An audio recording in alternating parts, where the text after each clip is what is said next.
ఈరోజు మా అధినాయకుడు వైఎస్ఆర్ కాంగ్రెస్ పార్టీ అధ్యక్షులు వైఎస్ జగన్మోహన్ రెడ్డి గారి నేతృత్వంలో వైఎస్ఆర్ కాంగ్రెస్ పార్టీ జిల్లా అధ్యక్షులతో సమావేశం జరిగింది.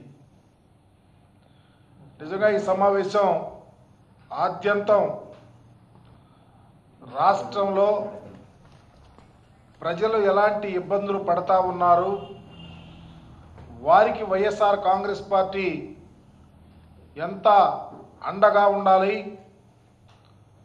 వైఎస్ఆర్ కాంగ్రెస్ పార్టీ పూర్తి బాధ్యతాయుతంగా ఉండాలని ఆ కోణంలో పార్టీ అధ్యక్షులకు ఆదేశాలు ఇవ్వటం కూడా జరిగింది. దాంతోపాటు పార్టీని సంస్థాగతంగా కమిటీలు ఏర్పాటు చేసుకొని గ్రౌండ్ లెవెల్లో రాష్ట్రం నుంచి కింద విలేజెస్ వార్డు వరకు వైఎస్ఆర్ కాంగ్రెస్ పార్టీకి సంబంధించినటువంటి కార్యకర్తలను సమాయత్తం చేయటంలో, పార్టీని బలోపేతం చేయటంలో పూర్తి బాధ్యతాయుతంగా ఉండమని కూడా వారు ఆదేశించడం జరిగింది. పర్టికులర్గా వైఎస్ఆర్ కాంగ్రెస్ పార్టీ ధ్యేయం, వైఎస్ఆర్ కాంగ్రెస్ పార్టీ అధ్యక్షుల వారి ఆలోచన ఈ రాష్ట్రంలో YSR Congress party voice of voiceless people, రాష్ట్రంలో గొంతు లేని వారి గొంతుకగా వైఎస్ఆర్ కాంగ్రెస్ పార్టీ ఉండాలని ఒక గొప్ప ఉద్దేశంతో పనిచేయాలని, పార్టీ నిర్మాణాత్మకంగా గ్రౌండ్ లెవెల్లో తీసుకెళ్ళటానికి జిల్లా అధ్యక్షులు బాధ్యతాయుతంగా పనిచేయటానికి గ్రౌండ్ లెవెల్లో ఉన్న నియోజకవర్గాల్లో కానీ, నియోజకవర్గ సమన్వయకర్తతో పాటు మండలాలకు సంబంధించి, నియోజకవర్గానికి సంబంధించి అందరినీ సమాయత్తం చేయాలని ఆదేశించడం జరిగింది. దాంతోపాటు ఈ రాష్ట్రంలో శాంతి భద్రతలు ఏ విధంగా ప్రక్కదోకెళ్తా ఉన్నాయి, నిర్వీర్యమవుతూ ఉన్నాయి, శాంతి భద్రతలు అనేవి గాలి కొదిలేసి పరిపాలన చేస్తున్న దాని మీద కూడా చర్చించి ఎక్కడ ఇన్సిడెంట్ జరుగుతూ ఉన్నాయో, ఎక్కడ అన్యాయం జరుగుతూ ఉందో, ఎక్కడ మనకు ప్రతిపక్షంగా అండగా ఉండాలో ఏ సెకను వదలకుండా ఎవరికి అన్యాయం జరుగుతుందో వారికి అండగా ఉండాలని కూడా ఆదేశించడం జరిగింది. దాంతోపాటు ప్రభుత్వ వైఫల్యాలు ఈ రాష్ట్రంలో మరి అలివి కాని వాగ్దానాలు 143 వాగ్దానాలు ఇచ్చి పర్టికులర్గా సూపర్ 6 అన్నాడు, సూపర్ 7కి వెళ్ళింది.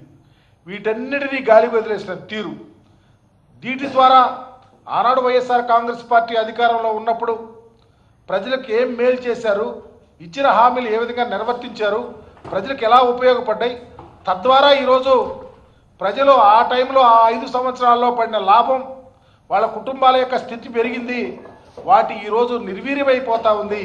ఇచ్చిన హామీలు గాలి కొదిలేసి మరి ఈరోజు పూర్తిగా మాఫియా మయమైపోయింది. ఏ సెక్టార్ చూసినా మాఫియా, ఈరోజు పూర్తిగా రెడ్ బుక్ రాజ్యాంగం నడుస్తూ ఉంది. దీని ద్వారా ఇక్కట్లు పడుతున్నటువంటి ప్రజానీకానికి, దీని ద్వారా మరి సంక్షేమ పథకాలు అందకుండా ఈరోజు చాలా సెక్టార్స్ గ్రౌండ్ లెవెల్లో చూస్తూ ఉంటే విద్యను గాలి కుదిరేస్తే జగన్మోహన్ రెడ్డి గారు గొప్ప ఆలోచనతో విద్య కోసం కోట్ల రూపాయలు వెచ్చించి అనేక సంస్కరణ చేస్తే వాటిని వదిలేస్తే ఈరోజు పేదవారు పిల్లలను చదివించుకోలేక డ్రాప్అవుట్స్గా స్కూళ్ళలో మిగిలిపోయి కూలికెళ్ళి ఈరోజు వాళ్ళ కుటుంబాలు చితికిపోతూ ఉంటే, అప్పుల ఊబిలో ఆత్మహత్యలకు వెళ్తూ ఉంటే, వాటన్నిటికీ సంబంధించి వైఎస్ఆర్ కాంగ్రెస్ పార్టీ ఎంత అండగా ఉండాలో, వాళ్ళకి ఎలా మనోధైర్యం కల్పించాలో పూర్తి బాధ్యతాయుతంగా కూడా పనిచేయమని అధ్యక్షుల వారు ఆదేశించడం జరిగింది. అదే కాకుండా ఈరోజు రాష్ట్రంలో వాళ్ళు ఇచ్చిన హామీలు ఎక్కడ ఏది నిర్వర్తిస్తల్లా, ఏ పరిస్థితిలోనూ పర్టికులర్గా రైతాంగానికి చూద్దాం. రైతు సమస్యలు ఈరోజు రైతు విలవిల్లాడిపోతా ఉన్నాడు.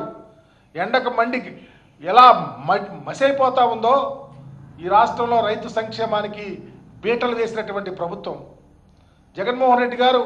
ఆనాడు రాజశేఖర రెడ్డి గారు ఎంత గొప్పగా వ్యవసాయం దండుగ కాదు పండుగలాగా పనిచేయాలని చెప్పారో అంతకన్నా మిన్నగా ఈరోజు జగన్మోహన్ రెడ్డి గారు ముఖ్యమంత్రిగా ఉన్నప్పుడు పనిచేస్తే రైతులు సుభిక్షంగా ఉంటే, పంట పండిస్తే మద్దతు ధర, పంట పండించడానికి ముందు వ్యవసాయం చేసుకునే తరుణంలో 13,500 రూపాయలు ఇచ్చి రైతుకు ఆదుకున్న తీరు, రైతులకు సంబంధించి కెలామిటీస్ వస్తే ఆదుకోవటానికి ప్రత్యేకమైన నిధి 3 సంవత్సరాల క్రితమే అనౌన్స్ చేసి మద్దతు ధరతో ఏ పంటకైనా కొన్నటువంటి తీరు ఏ రైతు పార్టీలు చూడాల.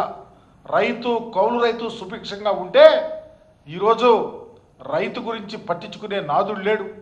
ఈరోజు వరి వేసే రైతు ఉరేసుకునే పరిస్థితికి వెళ్ళాడు. పంట పండిస్తే కొనే నాదుడు లేడు. మద్దతు ధర లేదు. అలాగే ఈరోజు నిన్నగాక మొన్న అందరూ చూశారు, రాష్ట్రంలో జగన్మోహన్ రెడ్డి గారు ప్రతిపక్ష హోదాలో మిర్చి రైతుల కోసం గుంటూరు మిర్చి యార్డుకు వస్తే రైతులు విన్నవించుకున్న గోడు వర్ణనాతీతం. వెంటనే ప్రభుత్వం ముఖ్యమంత్రి గారు కేంద్ర ప్రభుత్వానికి ఒక ఉత్తరం రాసింది. రాసి లేదు 11,887 రూపాయలకి మద్దతు ధరతో మేము కొంటాము, కేంద్ర ప్రభుత్వంతో మాట్లాడామని చెప్పి ఒక లెటర్ మా మొఖాన పడేసి, రాష్ట్రానికి మొఖాన పడేసి గాలికి వదిలేశారు. ఈరోజు మిర్చి రైతులు ఎంత దారుణంగా అప్పుల ఊబిలోకి వెళ్ళారో ప్రజలందరికీ తెలుస్తూ ఉంది. అందుకనే మిర్చి రైతులకి అండగా ఉండాలని, మిర్చి రైతుల కోసం వైఎస్ఆర్ కాంగ్రెస్ పార్టీ ఎక్కడ అవకాశం ఉంటే అక్కడ, ఇదివరకు ప్రభుత్వం ఏం చేసింది, ఇప్పుడు ఎంత లాస్ అవుతుందో తెలిసి రాబోయే రోజుల్లో వైఎస్ఆర్ కాంగ్రెస్ పార్టీ అధికారంలోకి వస్తే ఎలా అండగా ఉంటామో చెప్పాల్సిన బాధ్యత ఉందని కూడా చెప్పడం జరిగింది. ఇకపోతే పొగాకు మీరు చూశారు.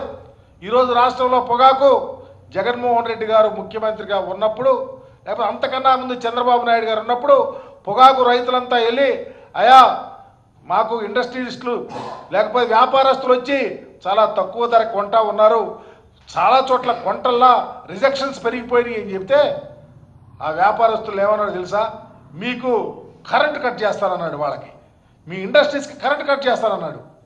ఎక్కడ ఆ దాఖలాలు లేవు. కానీ జగన్మోహన్ రెడ్డి గారు ముఖ్యమంత్రి అయిన తర్వాత ఇదే పొగాకు రైతులు అడిగితే వ్యాపారస్తులు మీరు కొంటే కొనండి, మీరు తప్పకుండా కొనపోతే నేను కొంటానని చెప్పి మార్కెట్ ద్వారా 200 కోట్లకు పైగా వెచ్చించి పొగాకు రైతులను ఆదుకున్న పరిస్థితి ఆనాడు వైఎస్ఆర్ కాంగ్రెస్ పార్టీ గవర్నమెంట్లో ఉంటే, ఈరోజు రైతులు దాదాపు 36,000 క్వింటాలు ఉన్నటువంటి పొగాకుని ఈరోజు 22,000 21,000కి కొనే నాదులు లేకపోగా రిజెక్షన్ నెపంతో పూర్తిగా ప్రక్కకెళ్తే అలవలసలోకి అమ్ముకుంటూ ఉన్నారు. దాని మీద కూడా అవసరమైతే ఉద్యమం చేయాల్సిన పరిస్థితి ఉంది. దాని మీద ఖచ్చితంగా ఉద్యమం చేసి ఈ ప్రభుత్వానికి కనుముప్పిరువేగంగా చేయమని చెప్పి కూడా ఆదేశించడం జరిగింది. అవసరమైతే ఎక్కడికైనా నేను అండగా ఉంటా, మీరు సమాయత్తం అవ్వండి, పొగాకు రైతుల విషయంలో రాజీ పడద్దని చెప్పినటువంటి ఈ సమావేశం చాలా నిజంగా ఆనందంగా ఉంది. రైతు విషయంలో జగన్మోహన్ రెడ్డి గారి యొక్క కన్సర్న్, ప్రజా సమస్యల విషయంలో ఇన్వాల్వ్ అవ్వాల్సిన తీరు, ప్రభుత్వ వైఫల్యాలు, వీటన్నిటి మీద తప్పకుండా వైఎస్ఆర్ కాంగ్రెస్ పార్టీ చాలా గొప్పగా ఉద్యమం చేయబోతా ఉంది. ఎందుకంటే జగన్మోహన్ రెడ్డి గారి ఆలోచన, ప్రభుత్వం ఉన్నప్పుడు గొప్ప ఆలోచనతో ఎలా ఉన్నాడో, ప్రభుత్వం లేకపోయినా మరలా ప్రజలకు ఆ విధంగా సహాయం జరగాల, మరలా మా ప్రభుత్వం వస్తే చేయడానికి సిద్ధంగా ఉండని ఒక గొప్ప సంకేతంతో పనిచేస్తున్నటువంటి పార్టీగా ఈరోజు వైఎస్ఆర్ కాంగ్రెస్ పార్టీ ముందుకు నడుస్తూ ఉంది. మా ఒకటే జయం, ఇన్ని కళ్ళబొల్లి మాటలతో ప్రభుత్వాన్ని నడుపుతున్నటువంటి చంద్రబాబు నాయుడు గారు ఒక ప్రక్క రైతు విలువలాడుతున్నటువంటి పరిస్థితిని మర్చిపోతా ఉన్నాడు. అలాగే విద్యను గాలికి వదిలేసినటువంటి పరిస్థితి ఉంది. లేకపోతే సంక్షేమానికి సంబంధించి మీరు హామీలు నిర్వర్తించినటువంటి పరిస్థితి ఈ రాష్ట్రంలో ఎక్కడ కనిపిస్తలా. చివరికి రాజ్యాంగ వ్యవస్థలను కూడా మీ చేతిలో పెట్టుకుని మీ రెడ్ బుక్ రాజ్యాంగంతో ఉన్నటువంటి తీర్పుని ఈ సమావేశంలో తప్పకుండా రాబోయే రోజుల్లో వైఎస్ఆర్ కాంగ్రెస్ పార్టీ కంకణ బద్దులుగా పనిచేయాలని ఆదేశించడం చాలా మేము ఆనందపడతా ఉన్నాం. ఇలాంటి గొప్ప సమావేశం ఈరోజు రాష్ట్రంలో ఉన్నటువంటి అన్ని జిల్లాల అధ్యక్షులతో జగన్మోహన్ రెడ్డి గారు ఈరోజు తీసుకున్నటువంటి గొప్ప మంచి ఆలోచనలు రాబోయే రోజుల్లో ఫలప్రదమవుతాయని కోరుకుంటూ, ఒకే ఒకటి, గొంతు లేని వారి గొంతుకగా వైఎస్ఆర్ కాంగ్రెస్ పార్టీ ఉండాలనేదే జగన్మోహన్ రెడ్డి గారి ధ్యేయం.